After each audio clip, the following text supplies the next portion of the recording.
combine it potentially with this earth walk. So is the cost savings then the earthworks and the establishment or the whatever? What's the cost savings, I suppose? So the cost savings is, well, there's an availability issue. So you're not going to be able to get clay as per the specification to rebuild the channel essentially. Yeah. Well, not within a cardinal distance, I suppose, or so anything over 10 kilometres round trip, so full trip, is outside of your limitations essentially. So 5Ks there and 5Ks back would be the max. And if you really want it within 5Ks there and back, don't you? Really, you really want to be able to see it from your job site if you can. So essentially that is, so if you're digging it out of the ground at the site versus driving 10 kilometres, so by the time you're doing that, how many trucks would you get per hour in and out of site? If you had to go 5Ks there and 5Ks back, John, you're probably talking, by the time you drive the 5Ks, load, drive the 5Ks back, unload, wait in line for the other trucks, probably talking 40 to an hour, 40 minutes probably an hour. Yeah, so you've got to keep both machines at each end running. How many trucks you got? 8, 10, 5, I don't know. 5 at least. At least 5 trucks. So to be able to cart material, you're looking at 2 machines and at least 5 trucks constantly on rotation, and you're looking at one every 40 minutes. So in a 10-hour shift, that'd take half an hour break in the middle of that. What are you looking at? You're looking at, say, in the first 5 hours. You're not looking at many loads of trucks. So you can work out pretty much how many, you work that out without me trying to do it on the top of my head, even on the back of an envelope, you can work out how many truckloads you can do a day at 10 cubic metres per load versus what you can pull out of the ground on site. Yeah, so that it's so really... The cartage is where you've got your savings, is essentially the answer, I'd say. And the more specific we are with the material type, essentially, for argument's sake, you'd never do this, the further you've got to go. If you could assume you could get it, because everything's laid out and all that sort of stuff. But assume you could get it, and you can make some wild assumptions and say, right, out of this is 10Ks, this is 20K sort of thing, and put some sort of stuff into there to say that it just gets astronomically more expensive to get it. That's assuming you could actually get it, which you just wouldn't. And again, it's not a full rebuild, it's that inside bank remodel too. We're just going to make sure we use those calculations, because you don't want to be using full rebuild calculations. You know what I mean by that? Yeah. So we're not digging all the way down to... Just breaking it down to a hard bed and then bringing it back up. Yeah. So when I did, just have a quick look at what I did, because I did some very much back of the envelope stuff when last year, so then I'll wait and I'll do something yet.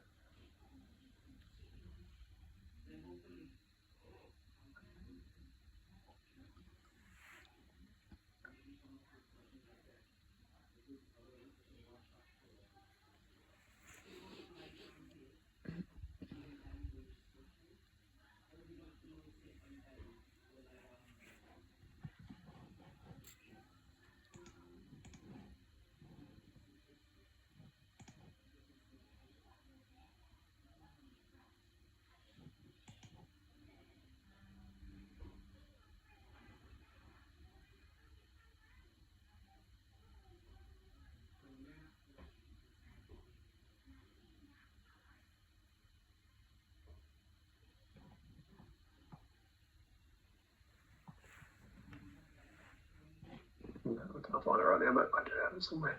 I don't know where I've got it. I'll have to have a look to find that, but I did some rough stuff to work out your desilting costs and to get a linear metre rate on your desilting on those big canals. I think I worked out it's going to take 10 years to do the 150k, so you can only do 15k's a winter over 8 weeks, or over 10 weeks, I think, so a K and a half a week, and you need, I think I was working on multiple machines with multiple trucks and stuff like that. I worked it out, it was pretty high cost to do it. But again, that's all depending on where you're carting it as well. So you can only have so many machines and so many trucks working in a certain area. So if you're not carting it very far, you don't need as many. So you still have the same amount of machines. You'd have one machine, so you might have a machine in the bottom of the channel. John, you'd correct me if I'm wrong. A machine in the bottom of the channel, a machine on top of the channel, working together.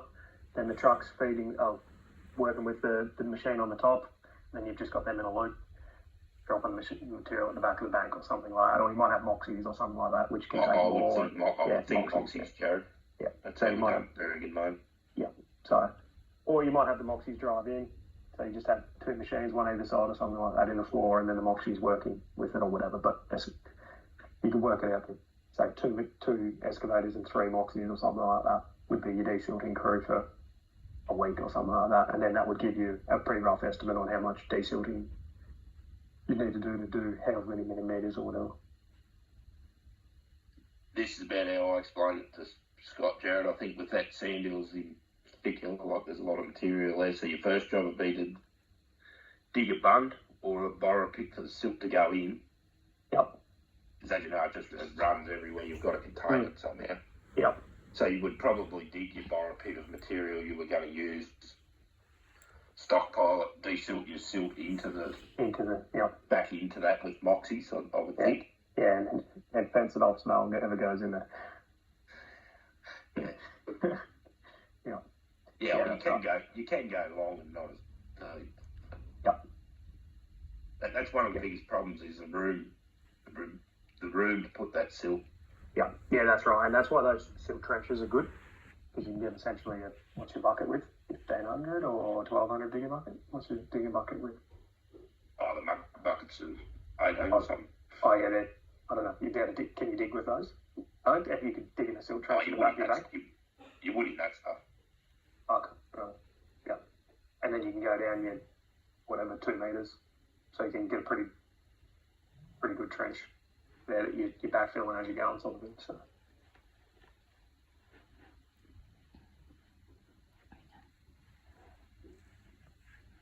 Next question. I think the answer is I'm not sure that 100k is going to do the. No, I don't think it will. That was just a number I just said. Say 100k. Who cares? Just put something down. But whatever it's going to be, let's put the actual cost. So we need to do this. Is the answer. And we need to do it as a trial. So we'll do a couple of different types. So we've got the what do we call it? The something lock, the trial lock, or what was it? The earthen lock. Earth lock, yeah. Earth lock. So what's that? Is that the one with the concrete on top of the? Yeah, what's the earth lock one? Little tiles. Little tiles on top. Yeah. Yeah. So we do those few trials. But yeah, really what we're testing is what is the cost. So we need to estimate obviously, but then really keep a track on what are the costs to actually do the earthworks, because that's always the most expensive part. The actual, unless you're trying to get rock and walk all, usually the protection side of it's actually the cheap side of it. So cheaper side of it anyway. So how do we get that extension of life for the channel with the material that's on site, acknowledging the channel was built with the material on site 80 years ago and it's still holding up.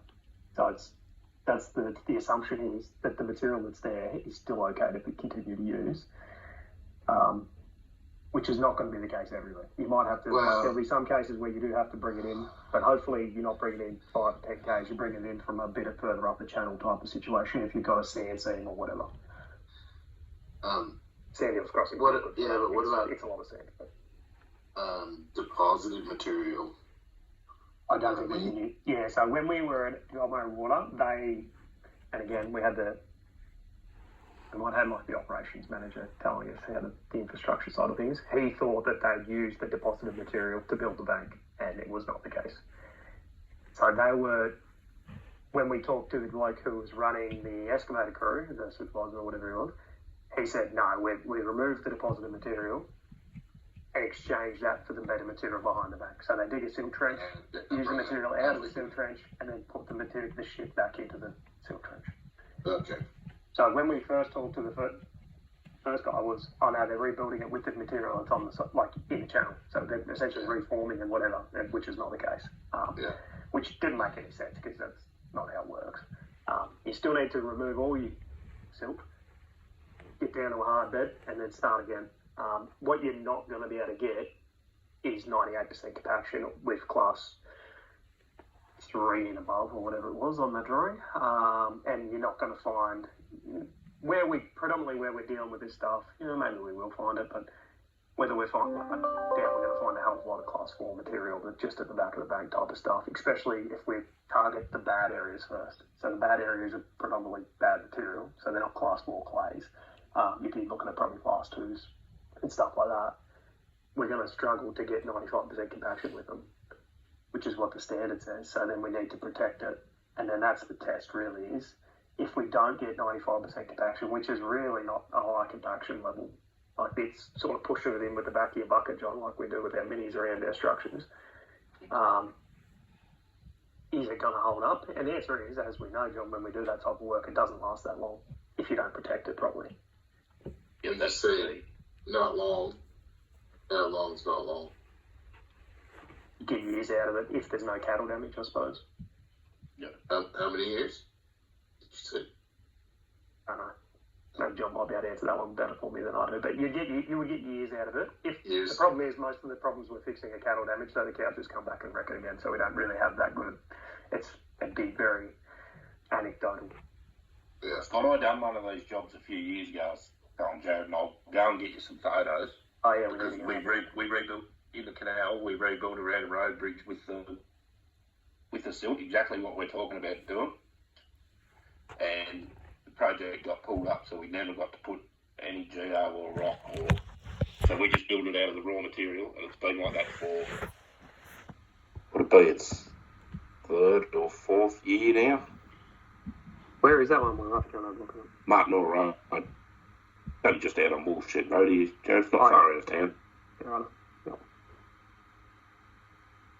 yep. Well, is it worth going back there and lining that work?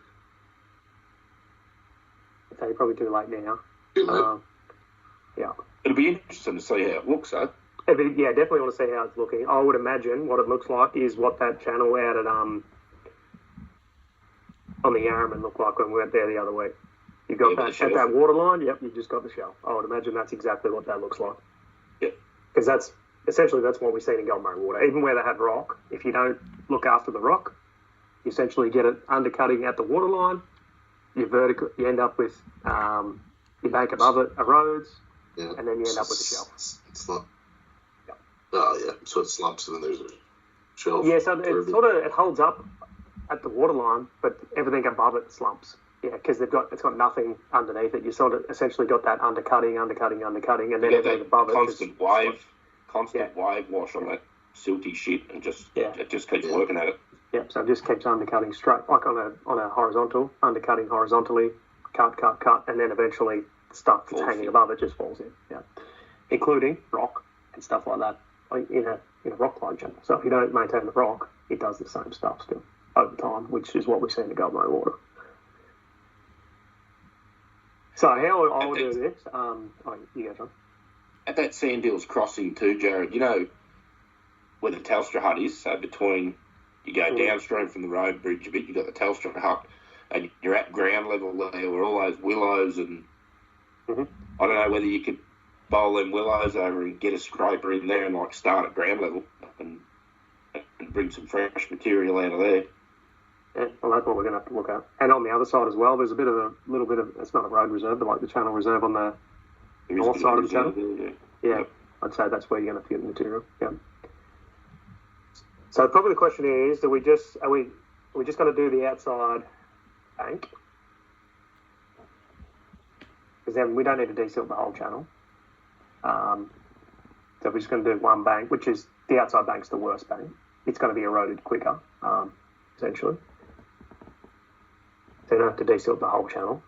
And then you can rebuild that. Or you can go and do it on a smaller channel, is the answer. But this is sort of the worst case. Yeah, I was going to ask whether, if we're trialing it, whether this is the right one to trial, but... Yeah. Well, the only reason I suggest this was because it's going to be the worst case. So if it's going to fail in the next 5 years, it's going to fail on this site in the next 5 years.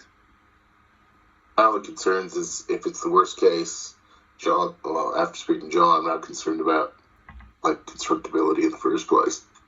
Some challenges around that. But if we need to do it anyway... What was your words, John? You think we'll be doing well if we get the silt down in the first place? There's plenty of silt there. It's a big job. Yeah. There is plenty of silt there. I think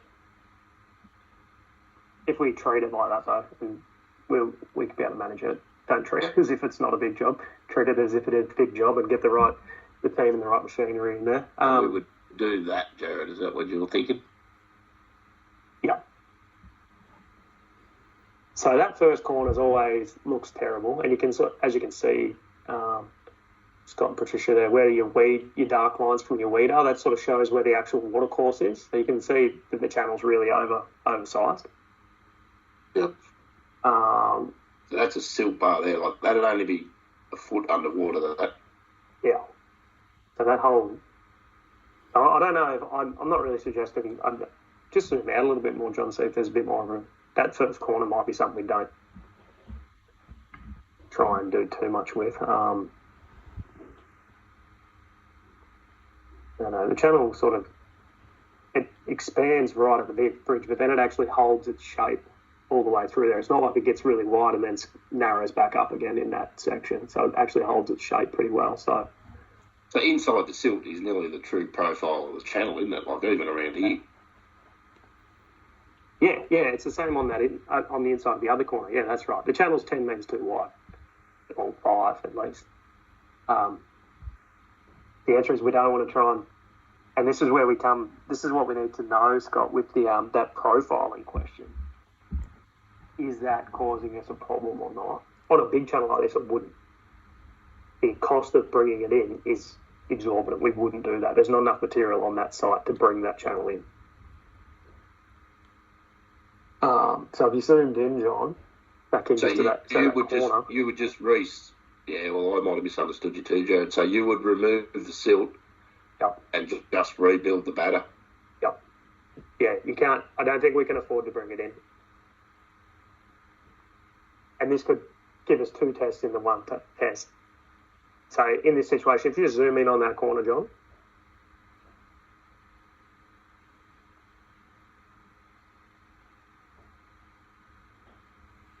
So, as you can see, the water, you can see that dark line on the inside is really the actual water course. If we desilt this corner through to, say, back around to where it says Mulwala Canal, maybe, sort of measurement. Can you give us a measurement there, John? Just around to there, from the road bridge around to there.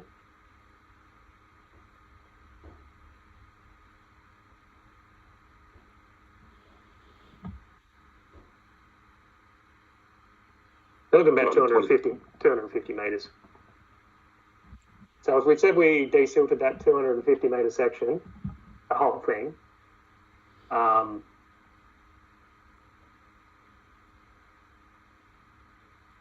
realistically, John, if you said you had the right machines, if you're prepared, you had because there's plenty of road reserve and that there, so we talked to the council about borrowing the material and that sort of stuff in that reserve there. Yep. If we're prepared, we have the right contractor, they've got Moxies, they've got their bit machines, whatever they've got. Within a week, do you reckon you could desilt that corner? Oh. Maybe if you had, I don't know about a week. You'd have to have everything set up first, I think. Yeah, no. You'd have to have all your access tracks done. You'd have to have your pit that you were going to dump into, or whatever we want to call it, a bund area, or yeah, that's silt right. to go. So you'd have to paint the upstream side of the bridge and the downstream side as well, so you had a dry area to work in as well. So you might have a week's worth of prep work and then a week's worth of. So say you look at it, 5 machines, $200 each. Might be more for Moxies, but like $1,000 an hour, or 10,000 a day. So you're looking at 50 grand a week to desilt with, say, two excavators and 3 Moxies. You're looking at 50 grand a week just to get the silt out if you could do it in a week. Yeah. So, which is, okay, so that's 50 grand. So if we just, righto, that's the number for right now, so while we're doing this. And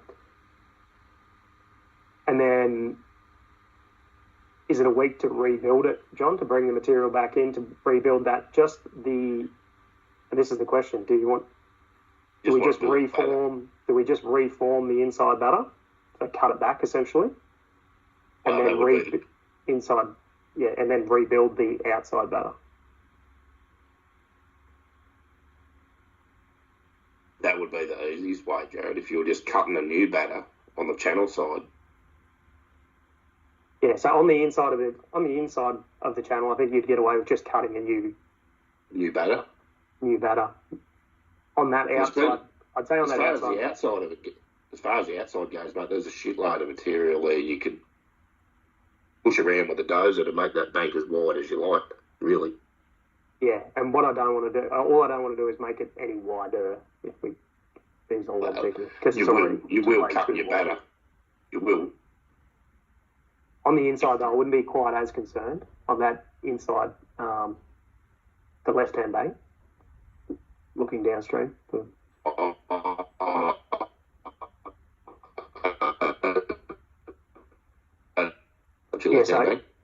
on the inside bank, on your left-hand bank, just cut your batter, and then just leave it and see how it holds up. So maybe on the right-hand bank, you just kind of, and this will inevitably happen at the end anyway, cut the batter, because you're going to have to profile it in.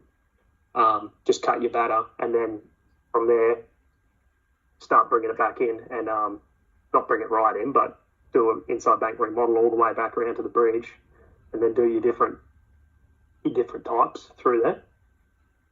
And then you'll see a couple of different things. You'll see how the inside of the left-hand bank holds up with no protection, because that might be the answer, as you said, or you've been saying it for a while. If we could just go along the Mulwala Canal and recut our batters back into the access bank and then whatever, that may be the answer.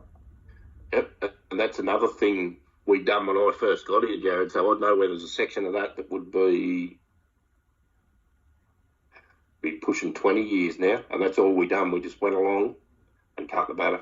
Yep, because it is a compacted bank, so if we can afford to widen the channel, that could be an option.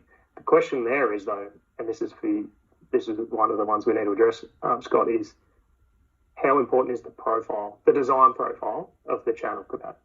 That's how important is that? That was my question. Yeah. So if you widen it out, what impact does that have? Yeah, that's the question. You slow the water down. Does that matter?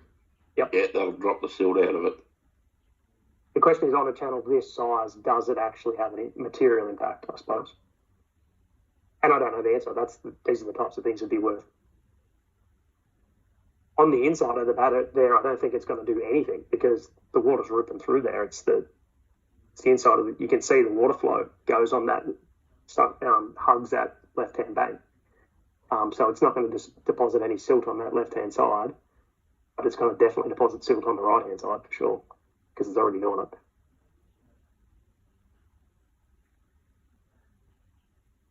Anyway, so from a costing point of view, let's not try and, well, maybe you guys will need to get working through how to fix the world, but from a costing point of view, to get the material out, you're looking at, say it's roughly a week, and that may be generous, John, but say there's a week's worth. That's pretty generous, mate. Say there's a week's worth of prep. I'm going to say 100K. So So that'll be 2 weeks worth of desilting.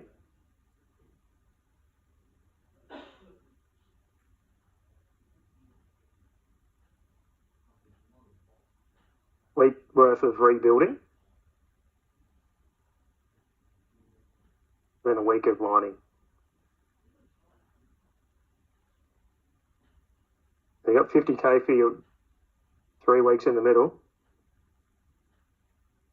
Probably not too dissimilar for your lining week, but your prep week might only be 25k, and your lining week might be 25k, John. Yep. Less machines, less people. So you're looking at 200 grand, essentially. 5 weeks worth of work for 200 grand.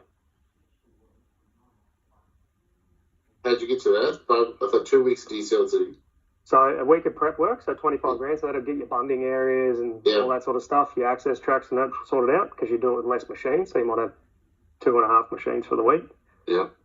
A week of 2 weeks of desilting at 50 grand each, so 5 machines running around flat out for the week, that's 50 grand each.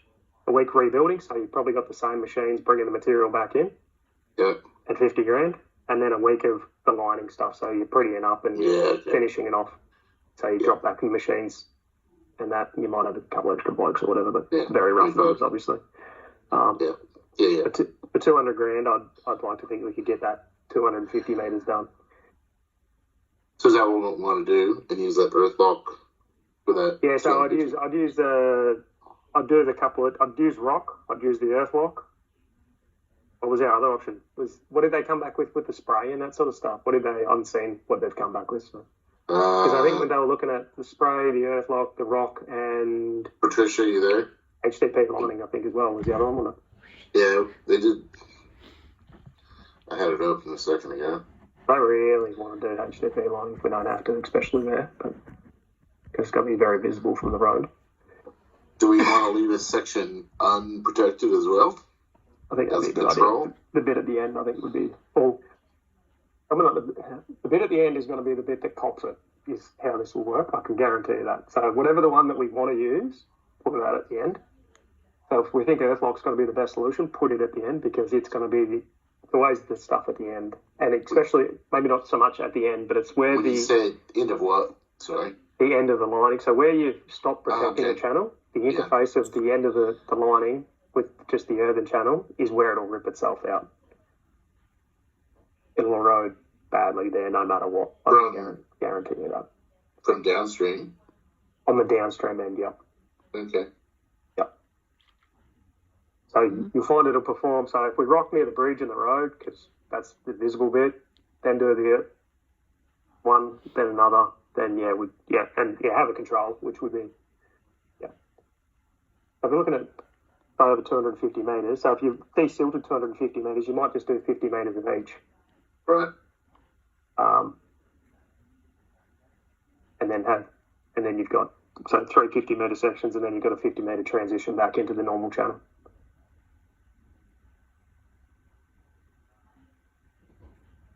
All right, we'll come up with some estimates and then get the detail later. But that's how I would very roughly estimate this out right now, just to get something in for tomorrow.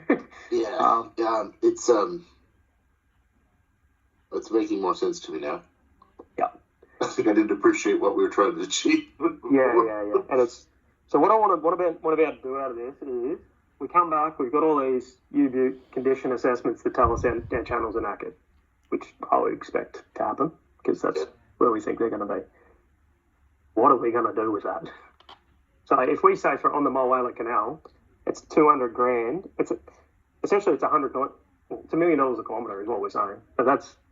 So we're saying it's 200 grand to do 200 metres. That's 100 grand, $1 million a kilometre. Worst case scenario. That'd be the worst. The desilting, yeah, probably the worst. I don't think. Yeah, that'd be the worst case desilting we'd have. It would be, but whether I don't know how deep that's going to be through there. Like when you get to the floor, and that's the question: is if we're not going to pull material out of the floor, I wouldn't desilt the floor. Right. So if you don't need to drive the truck on the floor, there's no need to desilt the floor. So don't need to go to a hard bed in the middle of the channel for no reason, because you can cut that inside or that left-hand bank batter from the top of the left-hand bank, Yeah. which That are makes sense. probably with a long reach maybe, but if we don't, So as with all these things, unless we're digging a silt trench in the middle of the channel, or the contractor needs it for ease of access or whatever, you just wouldn't take it out. Don't. So like that one up at I think it's upstream of Burger Vigil where they desilted that channel up there. Well, if you don't need to desilt it, don't desilt it because it's just money. And you can, as you've said, and I don't know why we desilted the end of the Berrigan, how we did. I remember seeing it happen. Oh, we had flow issues there, Jared, so we had to get all that out. Yeah. Yep, so that's a good enough reason. So that was affecting the Berrigan extension. It was like, we only had that much water running over the top of it. Yep. So you're looking at $1 million a kilometre for this sort of stuff. As you said though, John, so worst case. So you could say we've done a trial on our biggest canal. We did it effectively. Hopefully the answer is we've done it effectively. We've shown a way we can do it. You can bring the material in, but even doing that, it's still $1 million a kilometre. Because let's say HDP line this channel, you've still got the same amount of earthworks, plus then you've got all the material, like your plastic and that sort of stuff on top, and then all your installation costs and all those sorts of things on top. You can obviously get a better long-term solution though. You might be looking at, say, a 150-year solution, whereas for this, we're looking at a 50-year solution. Yep. The other thing with this site, Jared, which you may or may not have thought of, like it's an ideal place to do this, but have you thought about the people around us and the scrutiny from Michael Clark and his gang, from better words? The question really is I don't know where else we're going to do it. Like, it's all just, like, from their point of view, they're going to have a channel that has weeds and stuff in it. At the end of it, they're going to have a channel that's got rock armouring or whatever around the outside of it. Yeah, no, I'll mention it to. Just thought I'd throw it in. Yeah, it's a good point. I would probably to go the other way with it. I'd probably rather do it there to get this. As Scott knows, we've been. I'm getting pushed to present this sort of stuff to the board and then keep presenting to the board and that sort of stuff. So to have something out there that's in pretty much all the customers and the shareholders' faces to say, or they say, well, what did you do with that? Well, we've been asked for years to how are we going to address the situation with the Moe Island Canal? Well, guess what? We've started doing some trials here to understand how to do it. And guess what? That's what it looks like. That's how long it takes. That's how much mess it's in. This is what it's going to. And guess how much that costs? That was $200,000 to do 200 metres. Oh, wow, that's expensive. Yeah, well, guess what? That's the cost-effective solution. That's what we're testing here is how cheap can we do this, really? And what we've just gone through then, that's as cheap as it's going to get. Like, it's just machine hours. I've never allowed for, and Patricia's going to have to go back and work out how much it's actually cost for the material and stuff like that, which I haven't allowed for, is up $200,000. There's going to be some material cost in there as well. So I think it's a good point. We could avoid it, but I think we're at the point where we're trying to go the other way, which is actually, let's make sure we do it right and not make a mess of it, but put it in their face and say this is not the solution, but it's probably one of the most palatable solutions, which is rebuild with material on site, which is how they built the channels in the first place, and then protect them so that they last longer than they have, which is what we're trying to get out of them, essentially. The question really needs, from there, Scott, how do we, can we, hopefully, how do we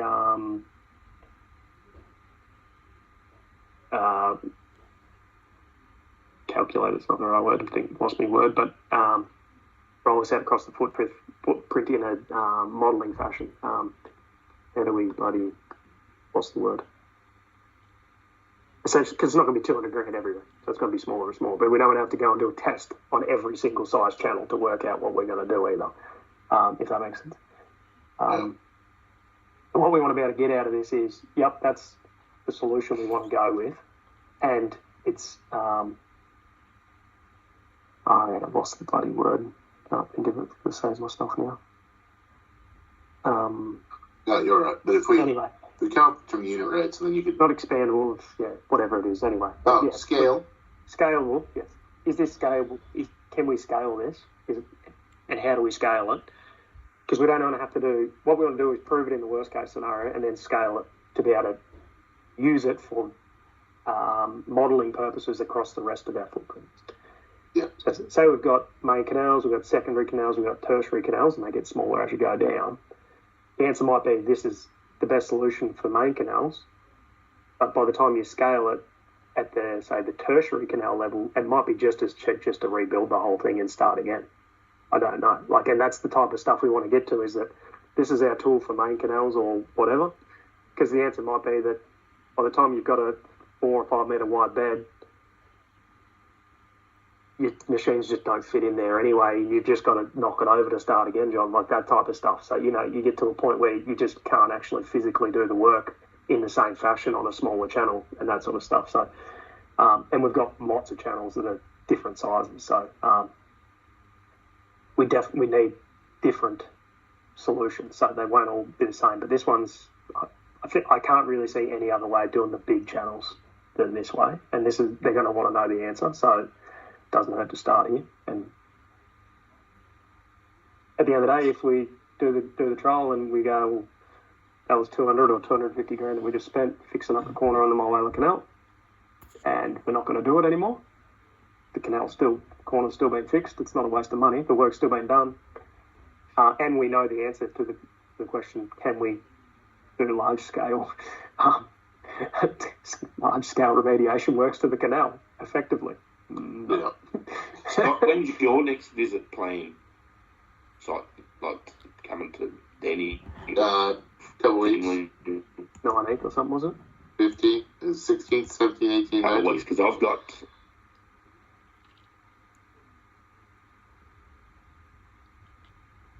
got Alex Siddle wanting to present to us in channel remodelling. That's Darren O'Loughlin. Jared, I was telling you about. Mm-hmm. Where are they from? He's from Cobram. Oh, yeah. Cobram or Yarrawonga? Mm-hmm. Yarrawonga, mate. No, Cobram. But they just done 3 or 4 Ks for Gold Murray Water just over the river there, over towards Tope. He's keen to have a meeting with us and bring photos and methodology, and awesome. Sounds maybe we could tie this in with something like him and say, this is what we're thinking. What can you do for us? Well, he's got a lot of gear. It's all GPS stuff. Yep. Yeah, this is the guy you're talking about. Yep. That's good. Might be definitely somebody we want to get to quote the job on. I don't know whether in that time, Scott, if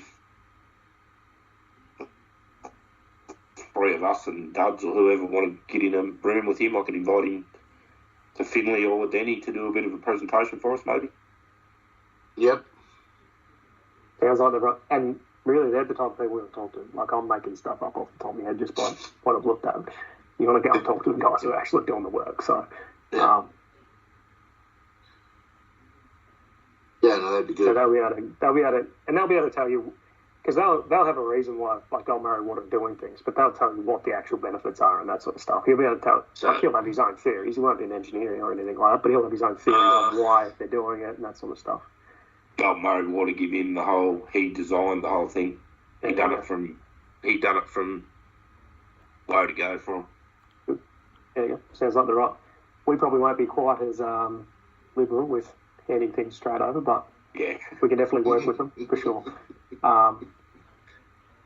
Yeah, and that's not because he's done what he's doing. We just need a little bit more control over our own destiny than that, and we don't have the budget that they have either. So yeah, no, I'm just letting you know the capability of the bloke. Mm. So the 16th is a Monday, Scott. Yeah, we're there. 17th. I just need to check with Lorinda. She's got a itinerary half scheduled already. So let me just check with you, and I'll get back to her. If you get back to me next week with some dates, and I'll give him a call. And I think we're in the ICAM. Are you doing ICAM training, John? Yeah. We're on ICAM training. Yeah, so that's Thursday and Friday. So the Tuesday, Wednesday we'd be looking at. And Wednesday we're doing PC for RMW. Yep. around Wednesday afternoon. So I'd say it'd have to be Tuesday afternoon and Wednesday morning. But I'll get some dates for you. That's good. All right, thanks. So for now, it John. sounds like maybe increase that CapEx business case price to 250 grand then. I And think put that into makes that sense. and just say still working through it. Yeah. Get the approval, and I can't see why we can't put 250 grand to it. Like, it's make sure we frame it in the way that this is the potential. What's that? Got it up here in front of me. So there's even at a very, very low value that we've got it into the current model. We've got $336 million worth of channels. So to put $250,000 in to work out how we're going to, as a first step to work out how we're going to manage those $336 million worth of channels, which I dare say is probably more like double that price, but that's a very, very low percentage to go and do a trial. So that's how I would frame it. Yeah. Because we're not addressing a risk or anything like that. We're trying to work out how we're going to. Well, there's plenty of risks. Obviously, we can highlight all those risks that we've got, but I'd frame it in the you know what you're doing. Right. Well, we're learning. We'll keep working We're through it. there. That's exactly right. No, there's a lot of people on this side learning too. So To say that we know what we're doing might be a bit of a stretch, but we'll get there. hey, we just keep telling everyone we know what we're doing. And we'll get there eventually. Nobody else is doing this, and no one else knows what they're doing either. Fake it till you make it. We'll get there. Exactly right. Be confident about it. Be confident. We'll be right. Tony Earthworks, isn't it, John? We'll be right. Yeah. Yeah, we'll get there. Just big, lots of it. Imagine if we do this for the next 20 years, though, because of these trials. That's the whole point of it. Yeah. If we can come out of this and say, right, we're going to go and do $10 million worth of channel remodeling every year for the next 20 years, the 250 grand's well spent. That's the intention of it, is that we get some solutions and that sort of stuff. Okay. That's what we're trying to find. So we got some tools, and then we can roll them out, use them in our models and that sort of stuff. Not our models, it'll be our asset management plan, obviously, but got it. Okay, I'll leave it. Thanks, Jared. Thanks, John.